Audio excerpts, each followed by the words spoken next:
Hey viewers, welcome to African Tales by Afi. Please kindly click the subscribe button to get notified for more amazing stories. The sun rose gently over the grand compound of the Daimeiji mansion, painting the golden gates with warm orange light. Birds chirped around the fountains, and the wind danced through the flowering hedges. Inside, the house was buzzing with activity as staff prepared for the day, polishing, cleaning, and cooking with precision. But for one girl, today was her first day, and her heart was pounding louder than the kitchen blenders. Her name was Eniola. Just 18 years old, she had traveled from the village of Okaba to the big city in search of work. Her aunt had helped her get a job in the mansion of the wealthy and powerful Mr. Daimeiji. "Don't look at anybody in the eye," Aunt Bola had warned. "Do your work quietly and never, ever go near the master's wing." Eniola nodded. But it was easier said than done. That morning, confused by the endless hallways, Eniola mistakenly wandered into the master's private bathroom while looking for a mop. She opened the door and gasped. Right in front of her stood Mr. Daimeiji, shirtless, with a towel around his waist, toothbrush in hand. What are you doing here?" he asked, equally surprised. Eniola froze like a goat caught in a lion's gaze. I am sorry, sir. I thought this is the laundry room?" Mr. Daimeiji chuckled. "Laundry? This is clearly a bathroom. You're new, aren't you?" "Yes, sir," she stammered, staring at the marble floor in embarrassment. "Well," he said, picking up his shirt and buttoning it calmly, "next time, knock. Or better yet, ask someone. But don't worry, I won't bite." "I'm so sorry, sir." "It's all right. What's your name?" "Eniola, sir." "Eniola," he repeated thoughtfully. "Nice name. Now off you go, before I start charging rent for standing here." She gave a quick, nervous bow and rushed out, cheeks burning like hot pepper. Later that day in the kitchen, gossip had already started brewing. "Did you hear what happened this morning?" whispered Ijeoma, the head cook, to Funk the cleaner. "The new girl entered Oga's bathroom." "No way." "Maybe she has plans," Funk replied, raising an eyebrow. "These village girls know how to act innocent." "I bet she planned it." As Eniola walked in with a tray, the whispers died down, but the suspicious glances didn't. She bit her lip and carried on with her work. Days passed, and to Eniola's surprise, Mr. Daimeiji kept noticing her. He'd ask, "Eniola, how's your day?" or "Did you eat breakfast?" It was strange, because he barely spoke to other staff unless he had to. One day, he saw her trying to fix a stuck window. "Let me help," he offered. "No, sir. I can manage." But before she finished, the window gave way, slamming shut on her fingers. "Ow!" He rushed to her. "Let me see that." He gently held her hand. "You're bleeding. Come with me." The staff watched in silent shock as the billionaire personally took her to his private sitting room and bandaged her hand himself. Later that night, Eniola sat on her tiny bed, replaying the events of the day. Her heart fluttered. What was happening? Meanwhile, in his study, Mr. Daimeiji stared at the bandage wrapper in his hand. "She's different," he murmured. Just then, his childhood friend Lekin walked in. "Why are you smiling like someone in love?" Lekin teased. "Shut up," Daimeiji replied, but he was still smiling. Mr. Daimeiji joined her. "You like the rain?" he asked. "I love it," she smiled. "It reminds me of home." "Where's home?" "Okaba." a small village far from here. Rain meant resting from farm work and dancing in the mud with my brothers. He chuckled. I've never danced in mud. You should try it, she giggled. It's very fun and messy. They both laughed. A moment of silence followed. Then he asked quietly, "Are you happy here?" Eniola looked up at him. "I am, Oga. I mean, I'm grateful for the job. I can send money to my mother now. She's all I have." He nodded, his voice lower now. "I know what it's like to lose people. My father died when I was 10. My mother raised me. Alone. Then she raised a good man," Eniola said softly. Their eyes met, and something unspoken passed between them.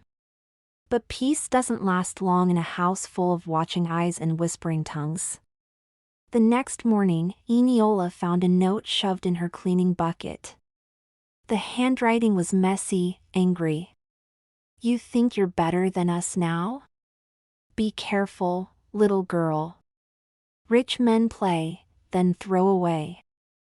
Her heart thumped. She looked around but saw no one. She tucked the note into her apron and said nothing. That afternoon, Funk and Igioma cornered her in the laundry room. "You think you're special?" Igioma asked. "I don't understand," Eniola said. "Don't play dumb," Funk sneered. "You think sitting with Oga and smiling means you'll become madam of the house?" "I never." "Listen well," Igioma interrupted. "We've been here for years. We know men like him.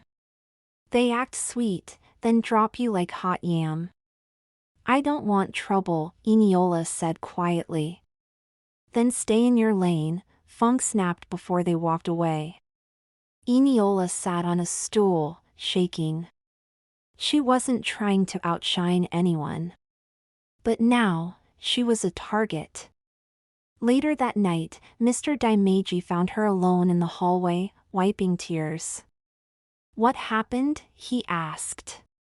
"Nothing, sir," she said, quickly drying her face. He looked at her for a long time. "Eniola, you're not alone. If anyone threatens you, I want to know." She nodded, heart thudding. And in that moment, she realized something terrifying and beautiful. She was starting to fall in love. The following week in the mansion passed with strange calmness, like the hush before a storm. Though Eniola kept her head down and focused on her duties, the whispers and glances from the other staff members didn't stop. Mr. Daimeiji had begun leaving the house less often, choosing instead to work from his study. He now asked for Eniola specifically when he needed help organizing papers or bringing lunch. And each time they talked, their bond grew deeper. One evening, after she had dropped a tray of papaya slices in the study, he looked at her with gentle amusement. "Eniola, you've dropped things more times in front of me than I can count," he teased, handing her a napkin. "I think it's your fault, sir," she said with a shy laugh. "You make people nervous." "Oh, really? And why's that?" "Because, well, you're rich, serious, and always watching like a hawk," she said playfully. He raised an eyebrow. "A hawk?" "Maybe a friendly hawk," she added quickly. They both laughed until a loud knock on the door interrupted them. Miss Oyen, Daimeiji's longtime assistant, stepped in with her usual cold stare. "Sir, the reporters have called again. They still want a word on the charity gala incident." Daimeiji's face fell. "Tell them I have no comment." "Understood," she said, glancing sharply at Eniola before leaving. Eniola tilted her head. "Charity gala incident?" Daimeji hesitated, then sighed. It's a long story. One I haven't told anyone. She waited quietly. He stood, walked to the window, and spoke softly. 2 years ago, I was engaged. Her name was Talia.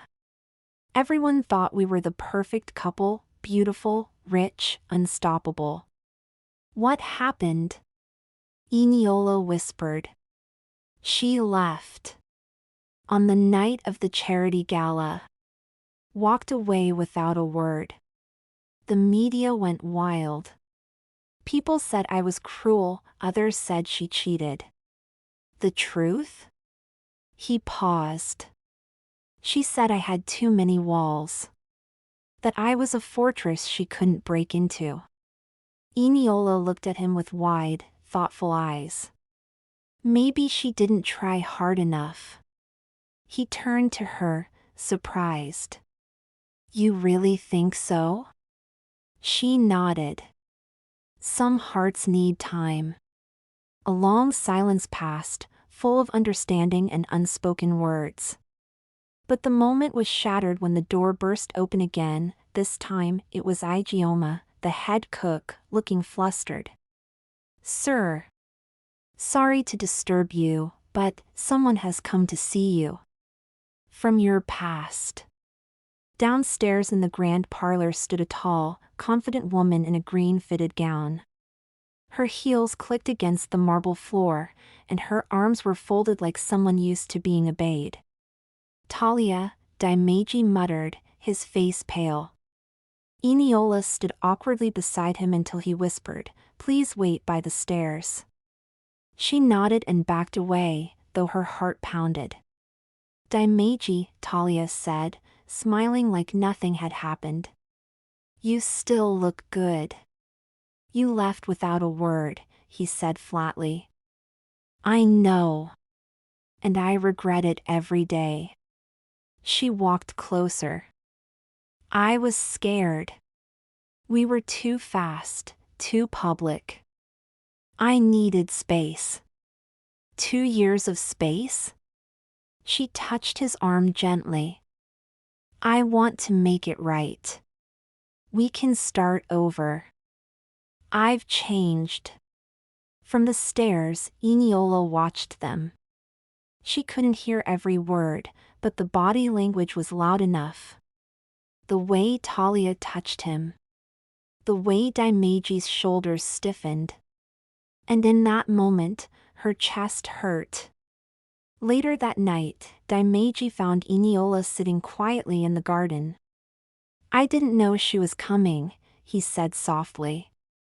It's okay, sir, she replied without looking up. He sat beside her. It's not okay. Not to me. Silence.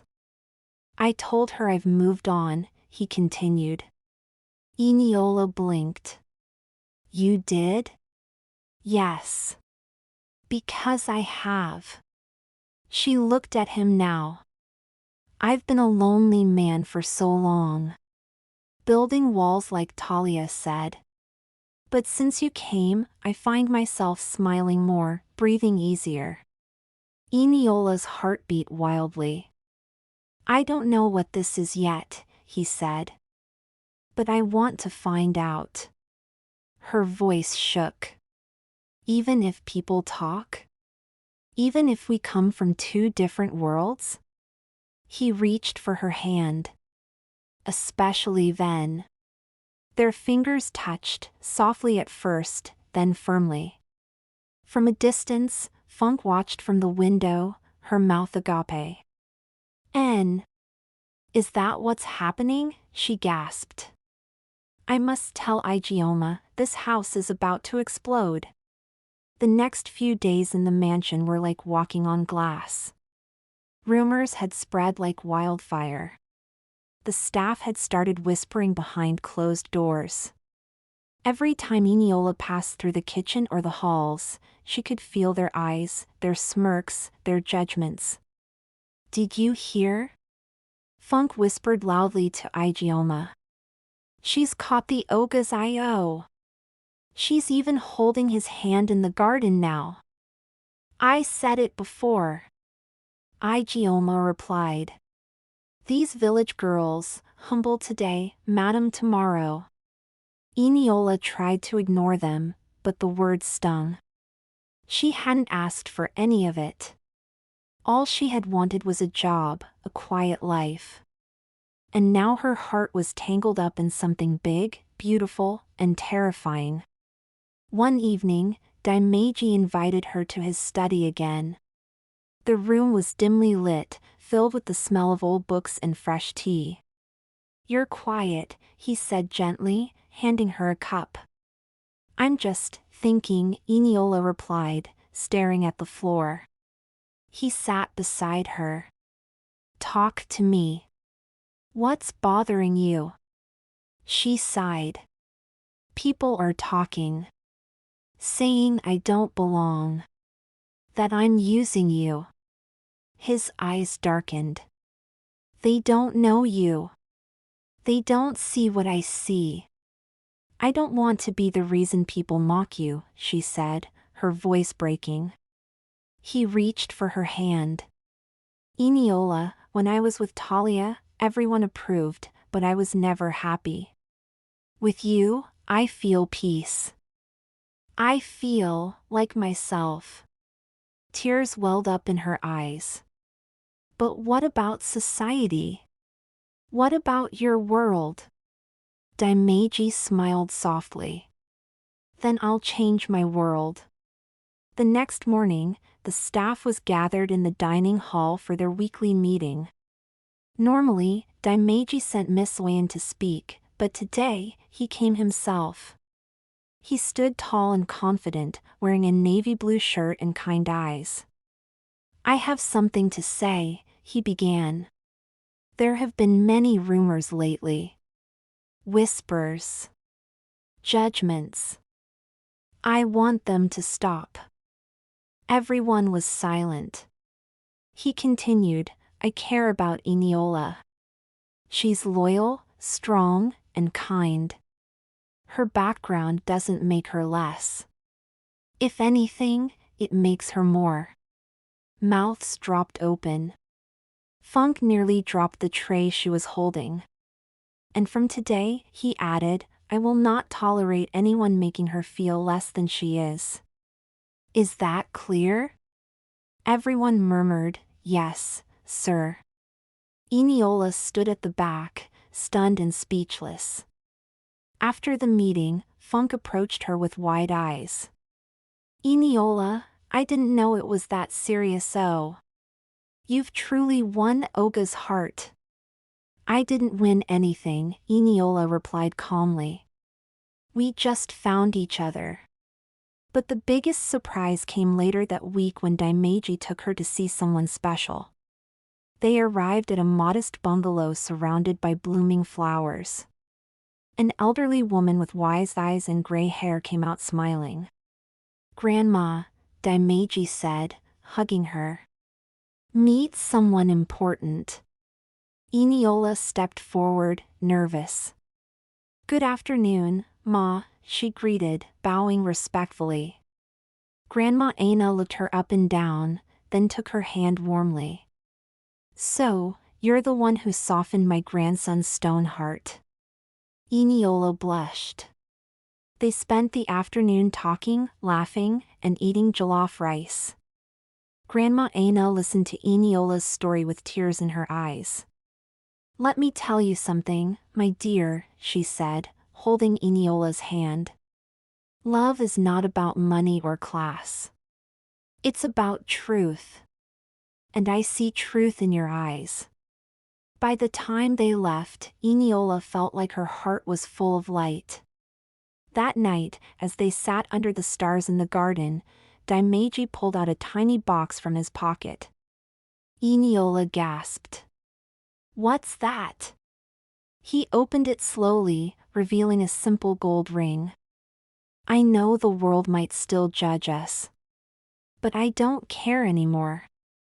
Eniola, would you stay by my side? Be with me, however the world sees us?